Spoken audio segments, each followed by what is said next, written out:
Graça e paz, nobre e digníssimo companheiro.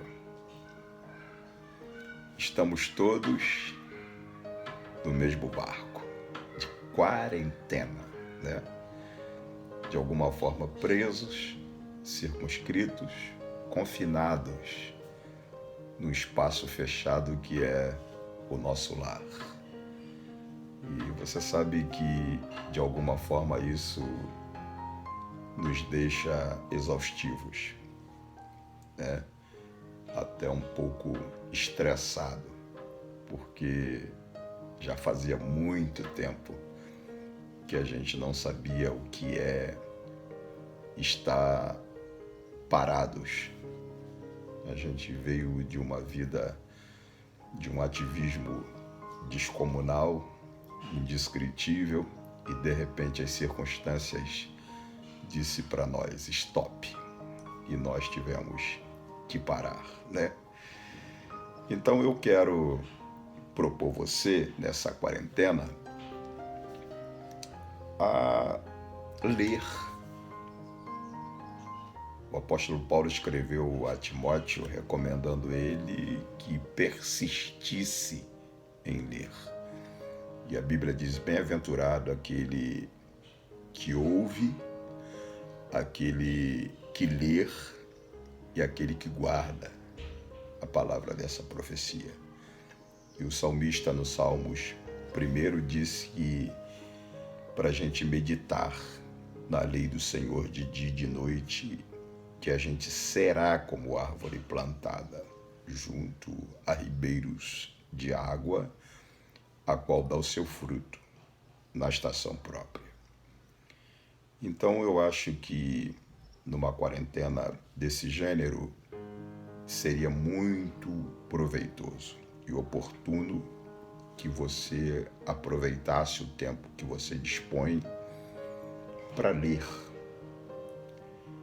E, em primeiro lugar, ler a Bíblia e se apropriar de literaturas que possam lhe dar suporte para você compreender a palavra de Deus de uma forma mais sistemática. E como ao longo do nosso ministério a gente já teve a oportunidade de escrever aí pelo menos uns 15 livros de nossa autoria, por exemplo, esse aqui eu escrevi no ano passado, Descubra seu potencial na obra de Deus. Esse livro aqui eu escrevi fundamentado na história do salmista Davi, né? Você, olhando a biografia de Davi, você vai perceber que ele era da menor cidade da sua pátria, da sua nação. Ele era de Belém e o profeta Miqueias profetizou acerca de Belém, dizendo: "E tu, Belém Efratas, que és a menor entre milhares." De maneira que Davi não era de uma grande metrópole como São Paulo, como Rio de Janeiro, como Tóquio, como Nova York. Davi era um camponês de uma cidade pequena chamada Belém. E além dele ser de uma pequena cidade, ele tinha uma profissão que não era lá grandes coisas. Ele era pastor, e o agravante que, se a profissão já não lhe dava nenhum status, ele era pastor de poucas ovelhas e apacentava num lugar árido, atrás do deserto. Mas tudo isso retrata que as circunstâncias adversas na vida de Davi eram todas elas favoráveis para que Davi não decolasse, para que Davi não alçasse voo, para que Davi, no sentido humano, não chegasse a lugar algum na história da sua existência.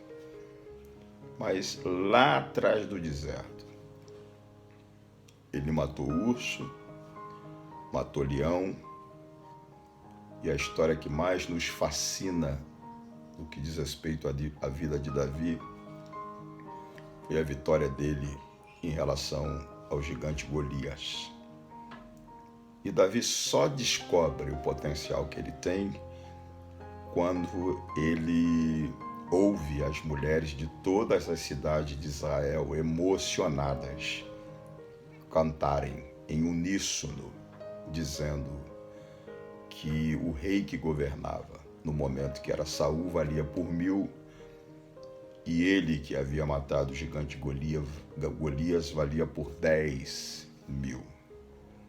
Olhando a grosso modo, parece que aquilo era fruto de um momento de histeria, de emoção que moveu o coração daquelas mulheres. Mas o que a gente percebe quando lê 2 Samuel, capítulo 18, verso 3, quando estava na iminência de ocorrer uma outra guerra de Israel contra uma outra nação, as pessoas que estimavam Davi disseram para ele: olha, você não vai conosco nessa guerra. E Davi quis saber o porquê. E eles disseram: porque ainda que a metade de nós morra, não se importarão conosco, mas tu vale por 10.000 de nós. Ora, Davi valia por 10.000 homens. E eu escrevi esse livro exatamente fundamentado nessa história. Porque às vezes a gente tem um potencial que nem mesmo nós sabemos que tem.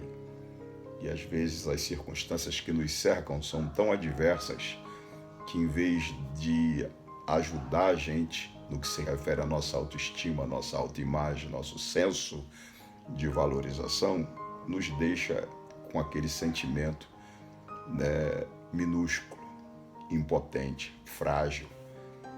E eu queria que você, nesse período de quarentena, tirasse um tempo para você ler este livro.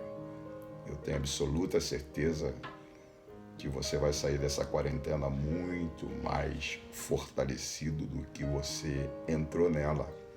Tá? Você vai descobrir o seu potencial na obra de Deus.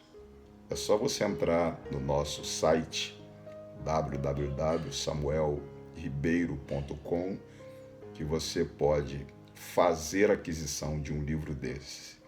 A gente faz chegar até você essa literatura substanciosa que vai te dar suporte nesse processo de amadurecimento, crescimento na graça e no conhecimento que é em Cristo Jesus, o nosso Senhor.